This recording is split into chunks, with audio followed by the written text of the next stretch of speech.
So let's dive in, guys. Let's talk about keys to the game. I'm actually going to go ahead and start on this one just to lead off and give an idea of what I'm looking for here. So first big time key to the game is protect the passer. Washington actually doesn't have that great of an offensive line. For sack percentage, they're 129th in the country at 3.34% on the season. It's a little higher over the past 3 games at 4.32. But think about those teams I just named: Stanford, ASU, and USC. Like, those are teams that you can sack. Like, they're not some elite groups. Like, that's an inflated number. And they have one of the worst sack percentages in the country. So holding the offensive line, keeping Bryson Barnes clean so he has time to make those mistakes we talked about, Larry, because he's going to make them. He's going to lock in on a guy. But our O-line holding up their end of the bargain and doing a good job, super important. On the other end, it's the exact opposite. This offensive line for Washington is off the damn charts, dude. Number 3 in the country for sack percentage allowed, 1.73% of their passing plays and in a sack. That's nuts. By the way, shout out to San Antonio U, Brian Ankrum, for getting all this data put together for us. So don't think I spent all the time researching this. And over the past 3 games, it's just as high basically for Washington. This is a really intense pass blocking team. We have a great D line. Us getting back there and messing up Michael Penix's rhythm is going to be super important. We need to show that our D line is elite enough to get back there and make plays against this awesome offensive line, because it is going to be tough. This is Witt said it in the press conference. This is the best offensive line we've won against all season, and the numbers definitely back that up. The other thing I want to talk about, I brought up the yardages. So the first 2 are our offensive line versus their D-line versus our O-line. But the other thing I want to talk about is, we looked at the yardages. The yardage for Washington really isn't that crazy. Like, they have games where they put up a lot of yards, but it doesn't match the points per game. Like, it doesn't add up 100%. The number one thing we need to watch for is do not let them score. I know that sounds simple, but when they get big plays, tackle them. Like, do not let them go for a touchdown. Find a way to bring them to the ground, because that is one thing that Washington does really well. These receivers are really, really good. And when you have an opportunity, they're going to make a big play. Stop them for 25 or 30. Don't let them go for 60. Like, don't let them score the ball. I think if we can do those 3 things effectively, it will get us there. And just one last one, kind of just for fun. I think the other thing is Ludwig, we mentioned it earlier, pull out all the stops. Every single player that we want to touch the ball should touch the ball. Sione Vaki, get him in there. I don't care if it hurts us on defense a little. Our defense is going to have a tough go either way. We need to put up points against these guys. We're not going to win with 17 to 20 points. So is what it is there. I hope you guys appreciated that. Larry, I'm going to go ahead and let you get us started, man. Go for it. Yeah, I agree. We've got to – I don't know if we're going to have JJ. I really think we just said the guys. We've got McLean. We've got King, we've got Bailey, we've got Matthews. I mean, you can't tell me that those guys can get open. I think we just need to create and just win this game through the air. This game, I wish we had Lander Barton. His size to deal with that O-line. We don't have another linebacker that's 240 in a shit brick house like he is. So I think he's going to be missed mostly this game. Their O-line is pretty good, but I don't know. I think our rotation in there, I think we'll be all right. I think we can make him uncomfortable.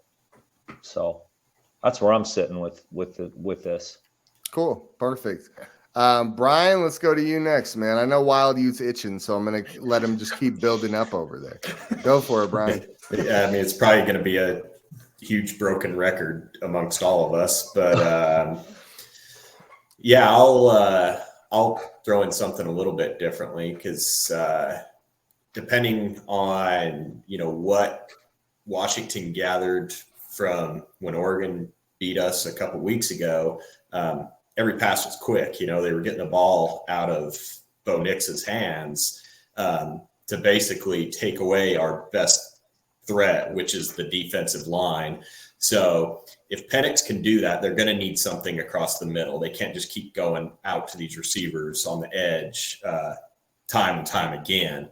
So a big key, if they try to do that style of play, would be good pass defense by the linebackers. And Larry talked about Landon, or I'm tongue-tied now. Too many Landons and Landers, and talked about Lander Barton not being available. And that's going to be huge, but we're really going to miss him in pass defense, I think, because he's a really good pass defender as well. And I thought we missed him against Oregon. So that's going to be one of my keys. Obviously, the next key is going to be putting pressure on Michael Penix Jr. He doesn't handle pressure well. I mean, I've seen stats today where his completion percentage and his QBR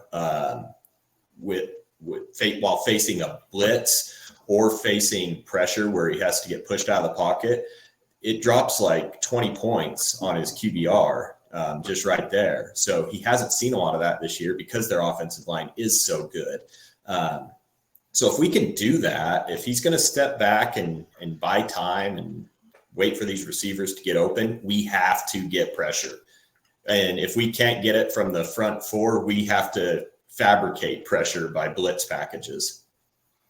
Well, and we've talked all season about how Jonah Ellis is elite. I think we all agree Jonah Ellis is one of the best pass rushers in the country. Time to earn that title. Time to go back there, win your one-on-ones, and show us what you can do, dude. Because if you want to be a first-round draft pick, this would be a hell of a game to step up and show what you can do. Wild Ute, let's hear from you, man. What are the keys of the game? So, guys, Michael Penix, as far as NFL comparables, okay? Think about this. So, Teddy Bridgewater and also Tua. Those are two comps that are similar to Michael Penix. And so you have to think to yourself, how do NFL defenses play these guys? Like they're pocket players. They're not looking to rush up the middle. They're not looking to play left or right. They're not Patrick Mahomes going to throw on the run. And Michael Penix is an absolutely dynamic, elite pocket passer, guys. He's the best in the nation from the pocket. He's so good that he is going to slice and dice us from the pocket, which is a problem because the offensive line's so good, right? I mean, that's the thing is like Brian talked about this, we have to get pressure up the middle this game. And if it's not coming from a normal front four, then you have to do blitz, exotic blitz, everything you can do to flush him out of the pocket, going left or right. You got to do it, guys. If you will lose this game, if this game's played from the pocket, you have to control the pocket and move him out. This is the exact opposite of Caleb Williams. We talked about this a couple weeks ago. You got to make Caleb play in the pocket because he's so dang good on the move. You have to make Penix run. And he can still make those throws. He's that good, but he is so dynamic from the pocket. You have to explode it. You have to crash it. You have to flush him. That's the key to the game, number one. Big time. You have to do it. And just think of like playing a Teddy Bridgewater or Tua. That's how you play those guys as well. And then like for the Utes, this is so critical. It's just to get the ball first if you can get the ball and score first. Do not trail in this football game. Like seriously, do not defer. Do not kick for the second half. We cannot fall down 14 points in this game. We have to keep it close the whole game, and we have to score first. It's going to be so critical. So we need to be aggressive in the first quarter, the first half of the first quarter to get up on these guys. We're at the +7, right when we get the ball. We have to take risks, like you said, Joseph. We've got to just do whatever it takes to win this football game. You have to throw the kitchen sink out. There's nothing else to lose here. This is the game of the year. This is the number 5 team in the nation. These guys are going to the college football playoff if they go undefeated. They've got a chance at a national championship. No one's giving us a shot. You throw everything out there and you play your hearts out because we're the back-to-back champs and you get this freaking win. And you got to do everything. Everything needs to go smooth in this game, but you play aggressive. You go out there and get that touchdown, get that 3 points or whatever it takes. Score first, don't trail, and you crash the dang pocket and make them play outside the pocket. Ooh, good speech, man. I am pumped, dude. I don't know about you guys. I know it sounds weird. I'm probably more excited for this game than I was for the Oregon game. I know that, like, I don't know what it is. There's something about this game. I think we're gonna go beat the crap out of these guys. I know it sounds wild, but I really like. We have a chip on our shoulders, like Wild you said. Silence out of the camp. They didn't have to do conditioning on Monday. It's about to be wild. Did you guys see that video? And then Wick goes, "You guys win the second half. You don't have to do conditioning." That's why they beat him up so bad. Yeah. But dude, I'm excited, man. I don't know why. There's something about this game. Like we said, we got nothing to lose. We can just go out there, unload everything we've got. This is kind of a make or break sort of moment on our season.